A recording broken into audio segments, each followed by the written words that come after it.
नमस्कार दोस्तों, अभी हम प्रारंभ करने जा रहे हैं कुमारों में संस्कार। तो चलिए दोस्तों स्टार्ट करते हैं। सबसे पहले संस्कार। संस्कार किसे बोलते हैं? संस्कार के बारे में अपन आयुर्वेद में पहले से ही पढ़ते हैं। संस्कारो ही गुणांता धारम। संस्कार मतलब कि जिसके कारण गुणों की वृद्धि हो। ठीक है। तो लेकिन अपन ने द्रव्य गुण की दृष्टिकोण से पढ़ा है, सबके दृष्टिकोण से पढ़ा है, लेकिन व्यक्तिगत इसका मतलब क्या हो सकता है यहाँ पर अपन देखने जा रहे हैं। संस्कार शब्द का अर्थ है किसी भी व्यक्ति या वस्तु के गुणों में तद उपरांत परिवर्तन करना। गुणों में परिवर्तन करना, गुणों की वृद्धि करना, यही है संस्कार। तो ये अपन द्रव्यों में तो करते ही, इसके साथ साथ मनुष्यों में भी, दैट इज जो कौमार में भी अपन को करना है इसको। मतलब कि गर्भ से लेकर उसका मृत्यु तक के अपन को बालक में संस्कारों का वर्णन मिलता है। ठीक है। अपन आगे और भी देखेंगे इसमें क्या क्या है। तो जिससे यह जगत में अच्छी तरह से अपने अस्तित्व स्थित कर सके व उस परिस्थिति एवं समाज में इसके लिए पूर्ण ग्रह हो। तो अपन को संस्कार क्यों करना है? संस्कार इसलिए करना है क्योंकि वो अपना अस्तित्व स्थापित कर सके। जो संसार में जो आया है, वो जो बालक है जो आया है, उसमें अपन को संस्कार इसीलिए करना है क्योंकि वो अपना अस्तित्व स्थित कर सके, अपनी इमेज बना सके और अपने समाज में वो अच्छे प्रकार से अपनी सामाजिक जिंदगी को जिए। ठीक है। इसके बाद में धार्मिक दृष्टिकोण से 16 से 40 संस्कारों का उल्लेख मिलता है। तो धार्मिक दृष्टिकोण से कितने संस्कारों का उल्लेख मिलता है? 16 से लेकर 40 संस्कारों का उल्लेख, जिसमें से कि ओनली जो 16 संस्कार है वो विशिष्ट है। तो अपन नाम भी सुनते हैं 16 संस्कार, तो विशिष्ट संस्कार टोटल 16 ही है। ठीक है। उन्हें मानव के जीवन के दृष्टिकोण से 3 भागों में बांटा गया है। तो इसको 3 डिविजन्स कर दिए गए, 3 क्लासिफिकेशन कर दी गए। वो क्या क्या है? तो चलिए, वो सबसे पहला है गर्भस्थ जीवन, सेकंड है बालस्य जीवन और थर्ड है यौन या फिर भ्रूण। तो गर्भस्थ जीवन मतलब कि जब वो गर्भ में ही होगा, जो बालक होगा, जब वो फीटल स्टेज में ही होगा, तभी अपन 3 संस्कार करवा देंगे। उसमें अपन आगे पढ़ेंगे, उसी में जब वो गर्भ अवस्था में होगा तभी अपन संस्कार करवा रहे हैं। और बाल्यकाल में अपन को 2, मतलब कि जब वो उसका बर्थ हो गया, जब उस प्रेगनेंसी के बाद जब उसका डिलीवरी हो गई, तब उसमें अपन को संस्कार कराने, उसको बोलेंगे बाल्यकाल में। और जब वो एडोलेसेंस दैट इज यौवन एज में आ गया, वहाँ पर अपन को भी संस्कार कराने। तो ये 3 डिवीजन बताए हैं। तो सबसे पहला जो है वो मैंने यहाँ पर चार्ट बना के रखा है, यहाँ पर आपको बहुत अच्छे से समझ सकते हैं। गर्भस्थ जीवन में 3 संस्कार कौन कौन से हैं? गर्भाधान, पुंसवन और सीमांतोन नयन संस्कार। ठीक है। तो गर्भाधान संस्कार, पुंसवन संस्कार और सीमांत नयन संस्कार अपन गर्भ अवस्था में ही जीवन में उसके करेंगे। ठीक है। बाल्यकाल में कौन कौन से संस्कार का बनना है? बाल्यकाल में जात कर्म, नामकरण, निष्क्रमण संस्कार, अन्नप्राशन, चूनाकर्म, कर्णवेदन, उपनयन और वेद अभ्यास। तो ये जो 8 जो है ये बहुत इंपॉर्टेंट है, इसी का कौमार व्रत में वर्णन मिलता है। तो ये संस्कार अपन को बहुत अच्छे से पढ़ने हैं। बालस्य कालवाल। इसके बाद में यौवन या फिर प्रौढ़ अवस्था में कौन कौन से संस्कार करने हैं? समावर्त, विवाह, वानप्रस्थ, संन्यास, अन्येष्टिक संस्कार अपन को इसमें करने हैं। ठीक है दोस्तों। तो अपन आगे चलते हैं, इसके बारे में और क्या अपन डिटेल्स पढ़ सकते हैं ये देखते हैं। प्रथम 3 संस्कार का प्रयोग गर्भाधान से पूर्व काल में होता है। का मतलब कि जब डिलीवरी होती है उसके पहले ही अपन को ये संस्कार गर्भवती स्त्री में करना है। इसके प्रथम 2 का उल्लेख आयुर्वेद शास्त्र में मिलता है, आयुर्वेद संहिता ग्रंथों में अपन को। इसके जो 2 है, 2 कौन कौन से? देखो, गर्भाधान और पुंसवन का तो वर्णन अपन को आयुर्वेद में ही मिलता है। पुंसवन कर्म अपन कराते, पुंसवन संस्कार अपन कराते, गर्भाधान भी अपन कराते हैं आयुर्वेद में। ठीक है। इसका वर्णन मिलता है, लेकिन जो लास्ट वाला है उसका वर्णन नहीं मिलता है। जो चिकित्सा के महत्वपूर्ण है, चिकित्सा की दृष्टिकोण से ये जो 2 जो है गर्भाधान और पुंसवन संस्कार चिकित्सा के महत्व दृष्टिकोण से बहुत इम्पोर्टेंट है, इसको अपन को पढ़ना चाहिए। और इसका वर्णन अपन को प्रसूति तंत्र मतलब कि प्रसूति जो अपन पढ़ते हैं ना, वहाँ पर अपन को इसके ग्रंथों में इसका वर्णन मिलता है। काय का? गर्भाधान और पुंसुमन संस्कार का वर्णन अपन को प्रसूति तंत्र ग्रंथों में मिलता है। इसके बाद में तदुपरांत 8 संस्कार कुमार व्रत के क्षेत्र में आते हैं। तो 8 संस्कार बहुत इंपॉर्टेंट है। 8 कौन कौन से संस्कार है देखते हैं अपन। जातिकर्म, नामकरण, निष्क्रमण, अन्नप्राशन, चूड़ाकर्म जिसको मुंडन भी बोलते हैं, ठीक है, कर्णवेदन, उपनयन और वेद अभ्यास। ये 8 जो है अपन को ये बहुत अच्छे से पढ़ना है। इसका वर्णन अपन को कुमार व्रत के विषय में मिलता है, जिसमें से कि प्रथम 6 का वर्णन चिकित्सा के दृष्टिकोण से आयुर्वेद ग्रंथों में प्राप्त होता है। जो पहले के जो 6 है ना, 6, उसका वर्णन अपन को आयुर्वेद शास्त्र में मिलता है। शेष युवा एवं प्रौढ़ वर्ग के 5 संस्कारों में विवर्धित है, ठीक है। इसके बाद में बाल्यकाल में जो अपन को संस्कार पढ़ने हैं वो 8 संस्कार है टोटल। तो 8 कौन कौन से, इतने बार पढ़ना है इसको कि ये याद ही हो जाए अपन को, ठीक है। तो पहला है जात कर्म, दूसरा नामकरण, तीसरा निष्क्रमण, चौथा अन्नप्राशन, पांचवा चूड़ाकर्म, छठवां कर्णवेदन, सातवां उपनयन और 8वां वेद अभ्यास, ठीक है। तो ये 8 संस्कार अपन को बाल्यावस्था में करने हैं। इसके आगे अपन चलते हैं, अपन इसकी एक एक डिटेल्स पढ़ेंगे अभी। सबसे पहला जो है वो है जात कर्म संस्कार।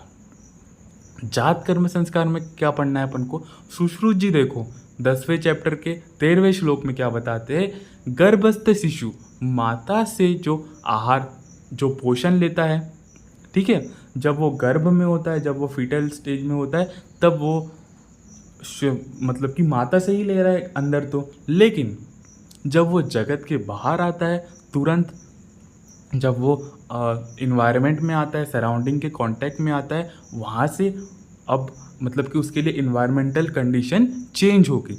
अब वहाँ से वो पोषण उसको डायरेक्टली नहीं मिल रहा है, तो अब इन्वायरमेंटल कंडीशन चेंज होगी। तो वहाँ पर देखो क्या लिखते हैं यहाँ पर, किंतु इस जगत में आने के बाद परंतु पोषण की आवश्यकता होती है, ठीक है। पोषण अब उसको माता से तो नहीं मिल रहा है, वो बाहर आ गया है, उसको पोषण की आवश्यकता था। अतः इस संस्कार द्वारा बच्चे को पोषण लेने के योग्य बनाया जाता है। तो बच्चे को कैपेबल बनाया जाता है कि भाई वो पोषण कहाँ से ले, इन्वायरमेंट से ले, इन्वायरमेंट सराउंडिंग से ले, दैट इज़ अपन उसको एक्सटर्नली फूड दैट इज़ अन्न ले, ठीक है। क्योंकि पाचन संस्कार जो है उसका पाचन संस्थान जो है उसका कार्य करना प्रारंभ कर देगा तब, ठीक है। तो जो उसका डाइजेस्टिव सिस्टम है वो वर्क करना स्टार्ट कर देगा, मतलब कि जीवन में आने के बाद, ठीक है। अतः आचार्यों ने सर्वप्रथम घृत, मधु एवं स्वर्ण का प्रयोग किया है। तो सबसे पहले जो बालक जो बाहर आया है उसको अपन को पोषण लेने के योग्य बनाना है, ठीक है। तो पोषण कब लेगा वो, जब अपन उसको घृत, मधु और स्वर्ण का प्रयोग करेंगे, उसकी इम्यूनिटी को बूस्ट करेंगे, ठीक है। तो देखो सुश्रुत जी क्या बता रहे हैं, सुश्रुत जी ने इसका बहुत अच्छा वर्णन किया है। अब बालकों को शीतल जल से आश्वासित करते जात कर्म करने पर उसके अपन को मधु एवं घृत के साथ स्वर्ण चूर्ण अनामिका अंगुली से चटाना है। जैसे ही वो बालक का जन्म हुआ उसको अपन को क्या करना है, ये सुश्रुत जी बता रहे हैं, उसको अपन को शीतल जल से स्नान करना है और उसको अपन को घृत, मधु के साथ साथ अपन को स्वर्ण चूर्ण को अनामिका अंगुली से अपन को उसको चटाना है, ठीक है। तो घृत, मधु आपको याद रखना है और अनामिका उंगली से उसको चटाना है। आचार्य चरक ने प्रथम दिन एक बार मधु घृत चटाने के बाद स्तन्यपान कराने का विधान दिया है। तो देखो चरक जी उसी दिन स्तन्यपान का विधान बता रहे हैं, मतलब कि पहले दिन ही उनने घृत और मधु चटा दिया और स्तन्य का पान। लेकिन सुश्रुत जी ने तो स्तन्यपान कब बताया था, 4थे या 5वें दिन बताया है। तो ये स्तन्यपान का वर्णन नहीं करते, वो स्नान बताते हैं, ठीक है। सुश्रुत जी स्नान बता रहे हैं, स्नान के बाद अपन को घृत और मधु का सेवन कराना है। परंतु अन्य आचार्यों ने प्रथम दिन मधु घृत तत् उपरांत द्वितीय एवं तृतीय दिन विशिष्ट व्यवस्था, फिर चौथे दिन स्तन्यपान। ठीक है, तो क्योंकि स्तन्य की प्रवृत्ति क्या होती है, चौथे पांचवें दिन ही होती है, तो चौथे पांचवें दिन के अंतराल पे स्तन्यपान कराना है। ठीक है, इसके बाद में नामकरण संस्कार, जो अपन ने दूसरा देखा था वो है नामकरण संस्कार। जन्म के 10वें दिन पुत्र के साथ प्रसूति स्त्री जो है वो स्वर्ण औषध, श्वेत श्वेत वस्त्र एवं लोद्र से संस्कारित जल से स्नान कर हल्के, मतलब कि यहाँ पर जब अपन उसका जो नामकरण करेंगे तब यहाँ पर जो कंडीशंस बता रहे उसको अपन को ऐसी सेटलमेंट करना है। ठीक है, तो क्या क्या, जो स्त्री है जिसका जो बालक है उसको स्वर्ण गंध वाली औषध, ठीक है, इसका सेवन करके उसका श्वेत वस्त्र पहन के लोद्र से संस्कारित जल में स्नान करते हुए, ठीक है, हल्के तथा जो वस्त्र फटे ना हो पवित्र वस्त्र धारण करना है, मन के अनुकूल लघु वस्त्र धारण करना है। इसके साथ साथ नाना प्रकार के आभूषण धारण करना है। नाना प्रकार के आभूषण मतलब कि वो सुंदर लगनी चाहिए उस दिन, तो ऐसी अपन को व्यवस्था बनानी है। ठीक है, तो आभूषण धारण करेगी, बहुत सारे वस्त्र पहनेगी, श्वेत वस्त्र पहनेगी, तो ये सुंदरता दिखाने के लिए अपन को यहाँ पर बताया है। तो नामकरण संस्कार में दिशा बहुत इम्पोर्टेंट है। यहाँ पर पूर्व दिशा या उत्तर दिशा में सिर का शयन करके उसको अपन को सुलाना है। तो अगर पूर्व या उत्तर दिशा में जो बालक है उसका सिर रहना चाहिए, ठीक है, और इसके अपोजिट दिशा में जो वैद्य है उसका सिर रहना चाहिए। इसके बाद में जो बताते हैं यहाँ पर, बाद में मतलब कि सर्वप्रथम अपन को यहाँ पर देवता का नाम, मतलब कि जब अपन उसका नामकरण करेंगे तो जो देवता है उनको सबसे पहले अपन को उनका नाम लेना है। उसके बाद में द्विजातीय देवताओं को प्रणाम करके अपन को उसका नाम रखना है। नाम कौन रखेगा, ऐसा कहकर बालक का पिता बालक के 2 नाम रखता है। ठीक है, तो वो देखते हैं ना अपन कि उसके कान में अपन उसका नाम बोलते हैं, तो मैंने ये पिक्चर भी यहाँ पर लगा के रखी है। तो सबसे पहले उसको अपन ने शयन करा दिया, पूर्व मतलब कि पूर्व उत्तर की दिशा में अपन ने उसका मुंह रख दिया बालक का, ठीक है, उसके अपोजिट में वैद्य बैठ गया। इसके साथ साथ में अपन ने देव और द्विजातिज देवताओं को अपन ने प्रणाम करते हुए पिताजी ने उसका नाम रख दिया। और वो 2 नाम रखेंगे, कौन कौन से, नाक्षत्रिक नाम और अभिप्रायिक नाम। ठीक है, नाक्षत्रिक नाम और अभिप्रायिक नाम। इसके बाद में जो तीसरा संस्कार आता है वो कौन सा है, निष्क्रमण संस्कार। निष्क्रमण संस्कार मतलब क्या है, चौथे मास के बालक को सूतिका ग्रह से बाहर निकाला जाता है। तो निष्क्रमण संस्कार में क्या है कि उसको सूतिका ग्रह से एक्सटर्नल इन्वायरमेंट में ले जा रहे हैं अपन। एक्सटर्नल इन्वायरमेंट तो पहले ही आ गया था, मतलब कि गर्भ से बाहर तो पहले ही आ गया था, लेकिन अपन जो बाहर की जो एयर है, बाहर का जो इन्वायरमेंट है, जो दूषित वाला जो एरिया बोल सकते हैं, वहाँ पर अपन को उसको स्टेबल करना है एक टाइप से। ठीक है, तो अपन जब सूतिका ग्रह में थे वहाँ पर तो बहुत अच्छी इन्वायरमेंट था, बहुत मतलब कि जो अपन ने इन्वायरमेंट उसके लिए क्रिएट किया था वो बहुत प्रॉपर था उसके लिए। ठीक है, तो यहाँ पर जो बताते हैं, बालक को अच्छे प्रकार आलंकृत करके अच्छे वस्त्र पहनाकर देवता को नमस्कार करने के बाद उसको बाहर लाए। ठीक है, देवता को नमस्कार करना है अपने, मतलब कि जहाँ पर अपन पूजा वगैरह करते हैं वहाँ पर देवता को नमस्कार करना है, उसको बहुत अच्छे वस्त्र आलंगित करके अपन को उसको बाहर लेकर आना है। उसे उसके आगे अग्नि एवं स्कंद को लेकर चले। तो अग्नि और स्कंद से मतलब कि उसको स्टिम्युलेशन करना है, उसका मतलब कि एक्सटर्नल इन्वायरमेंट से अपन को मेलजोल करना है। ठीक है, इसके बाद में चतुर्थ मास में उस शिशु को स्नान तथा अलंकार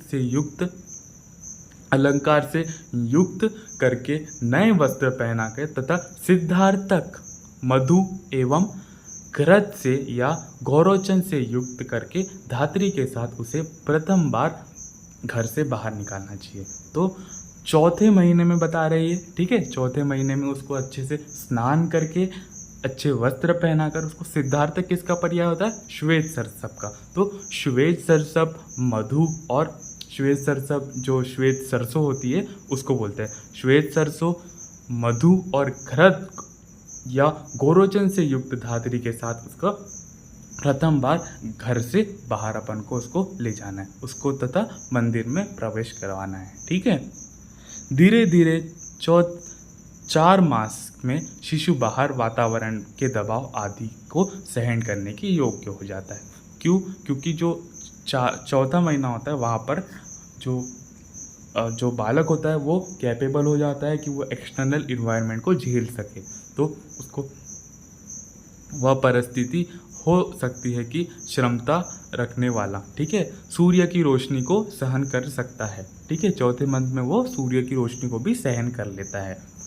शरीर विभिन्न रोगों को लड़ने की क्षमता का विकास कर लेता है। इसके आगे जो अगला संस्कार है, जो चौथा संस्कार है, वो कौन सा है? अन्नप्राशन एवं फल प्राशन संस्कार। तो अन्नप्राशन में क्या है? उसको अपन को सबसे पहले ऐसे मतलब कि फल प्राशन करना है, ऐसे फ्रूट्स का सेवन कराना है जो कि मृदु हो। उसको ऐसा भी बताते हैं, शास्त्रों में लिखा है कि जैसे कि जो मृदु फल है, जैसे कि केला हो गया, उसको अपने अंगुली से ऐसे दबाकर और ज़्यादा मृदु करके उसको अपन को खिलाना है। सबसे पहले तो ये करना है। उसके बाद में धीरे धीरे करके अन्न का स्टार्ट करना है। पहले लघु अन्न, उसके बाद में अकॉर्डिंगली देना है, ठीक है।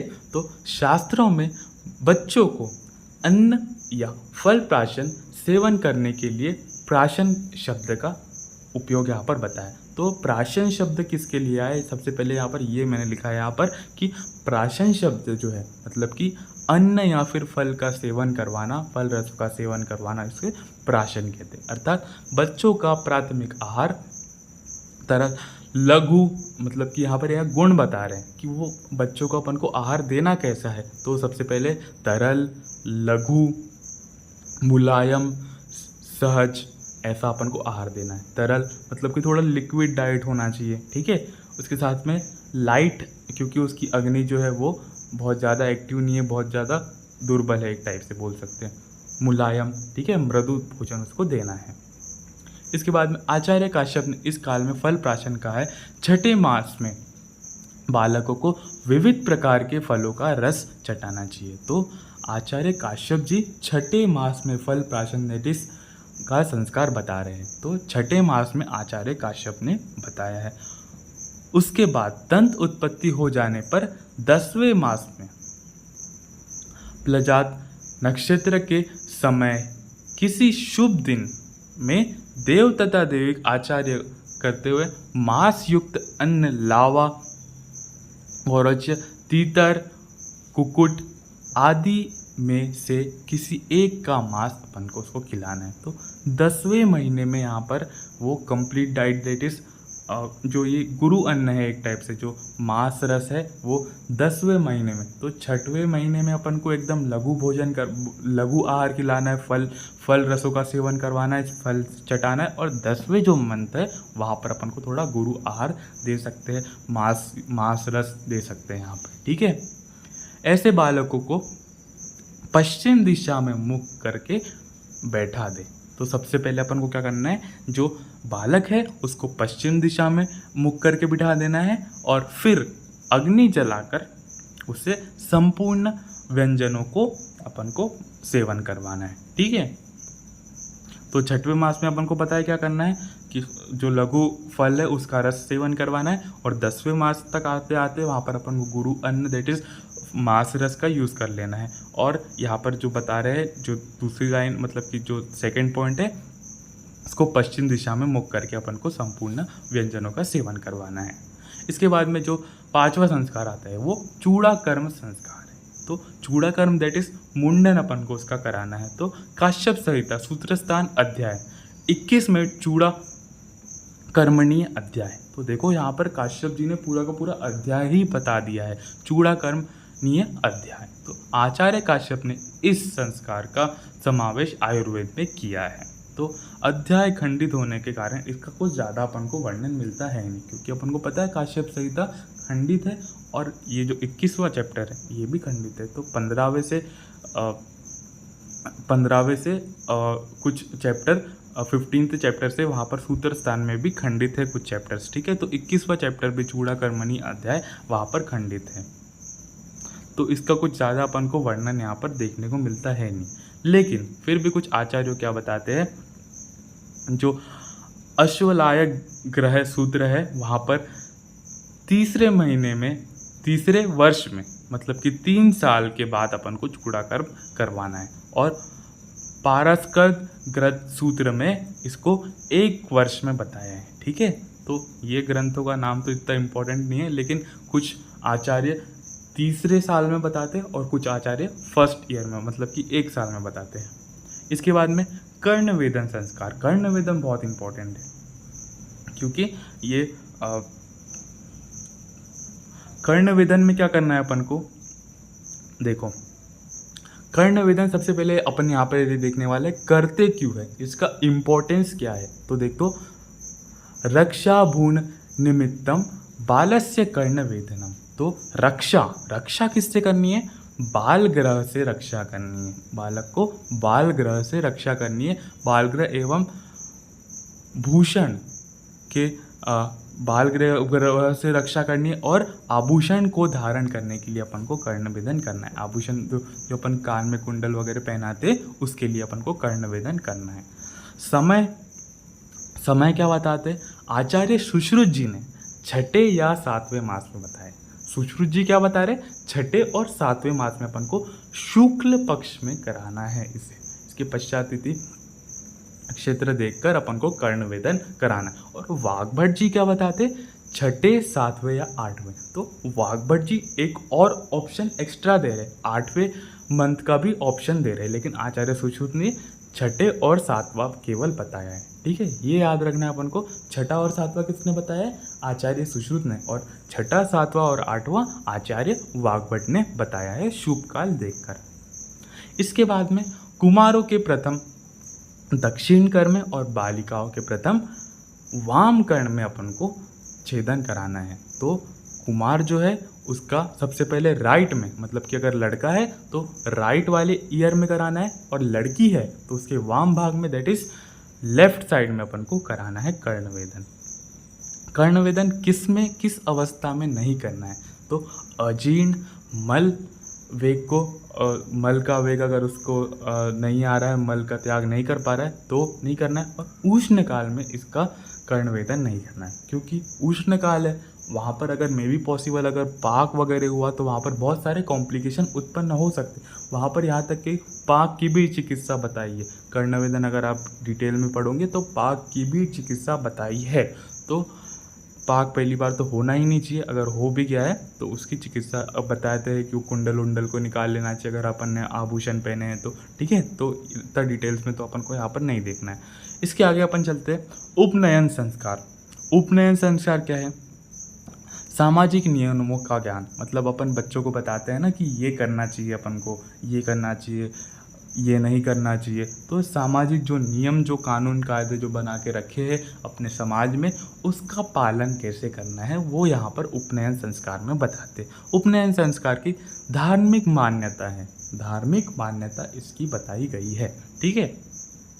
इसके बाद आता है वेद आरंभ संस्कार। वेद आरंभ मतलब कि जब पढ़ाई लिखाई जो स्टार्ट करना चाहिए, ठीक है। आज के सिनेरियो में देखें तो जब वो स्कूल जाने लगता है, वेद का मतलब कि पढ़ाई लिखाई करने लगता है, उसका संस्कार, ठीक है। तो पुराने ज़माने में तो जो बालक होते थे वो ऋषि मुनियों के पास जाते थे वेद अभ्यास करने के लिए, ठीक है। तो वेद आरंभ तत्पश्चात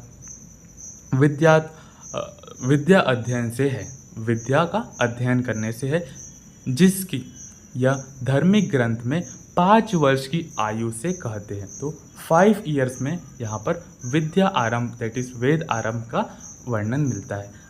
अध्ययन के योग्यता कुमार अवस्था प्रारंभ, ठीक है। कुमार अवस्था यहाँ से प्रारंभ हो जाती है। इसके बाद में अपन सबको रिवाइज कर लेते हैं एक बार, ठीक है। जात कर्म संस्कार अपन को प्रथम दिन ही कराना है, ठीक है। जात कर्म प्रथम दिन कराना है।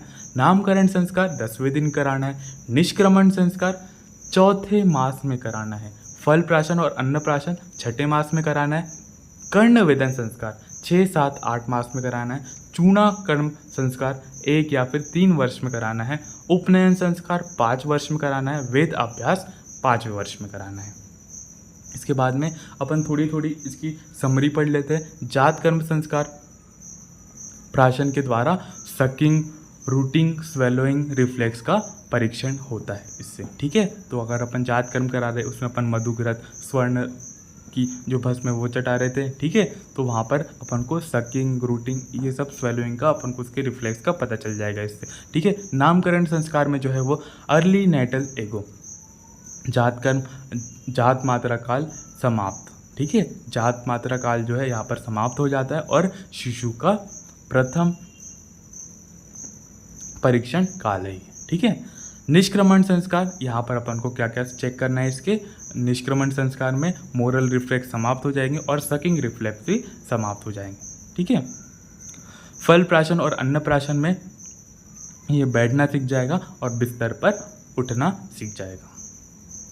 इसके बाद में कर्ण वेदन संस्कार में भोजन के स्वभाव में परिवर्तन, भोजन के स्वभाव में यहाँ पर परिवर्तन, क्योंकि दंत का भेदन यहाँ पर हो जाएगा।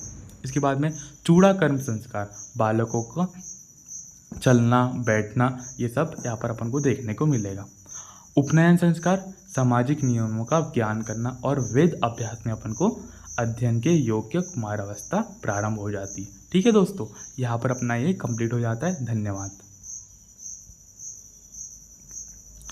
इसमें अगर आपको ये देखना हो कि इसमें मेरे को इम्पोर्टेंट ये लगता है जात कर्म संस्कार में कि यहाँ पर सकिंग, रूटिंग, स्वेलोइंग रिफ्लेक्स यहाँ पर अपन को देखने को मिल जाता है, ठीक है। जात कर्म में जो है वो अर्ली नेटल एगो, ठीक है, शिशु का प्रारंभिक परीक्षण देखने को मिल जाता है, ठीक है। धन्यवाद दोस्तों, थैंक यू।